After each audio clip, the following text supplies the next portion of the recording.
گزارشات کہ جو عاجزی اختیار کرتا ہے اللہ اسے کتنا مقام و مرتبہ عطا فرماتا ہے. چونکہ عاجزی انسان کو بلند کر دیتی ہے، عاجزی میں ہی عظمت ہے، عاجزی ہی میں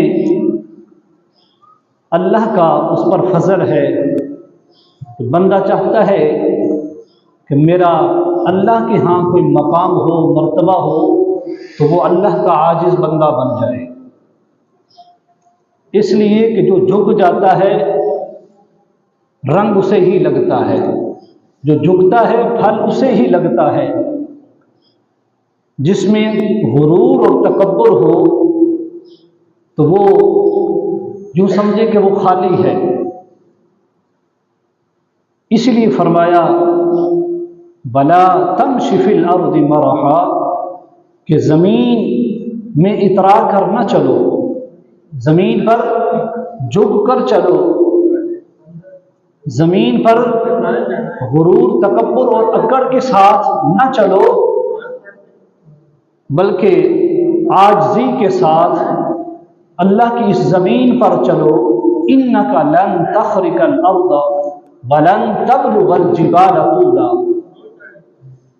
بے شک ہرگز زمین نہ چیر ڈالے گا اور ہرگز بلندی میں پہاڑوں کو نہ پہنچے گا.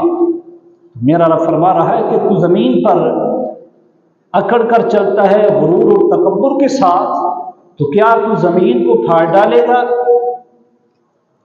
کیا تو پہاڑوں کی بلندی کراس کر جائے گا؟ نہیں. کہا اس لیے کہ تو زمین پر عاجزی کے ساتھ چل، عاجزی اختیار کر. آقا علیہ الصلوۃ والسلام ارشاد فرماتے ہیں، میرے آقا نے فرمایا کہ جو عاجزی اختیار کرتا ہے اللہ اس کے مقام اور عظمت کو بلند فرما دیتا ہے.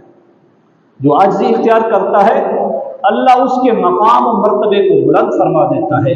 تو جس نے اللہ کے ہاں عاجزی اختیار کی، اپنے آپ کو رب کی بارگاہ میں عاجز بندہ رب کے ہاں ظاہر کیا، تو اللہ نے اس کے مقام کو بلند فرما دیا ہے. تو عزیزان گرامی، نبی کریم رؤوف الرحیم صلی اللہ تعالی علیہ وسلم کو اللہ نے کتنا مقام و مرتبہ عطا فرمایا ہے کہ آپ کو تمام نبیوں کا سردار بنا دیا، بلکہ جنت کا بھی مختار بنا دیا ہے.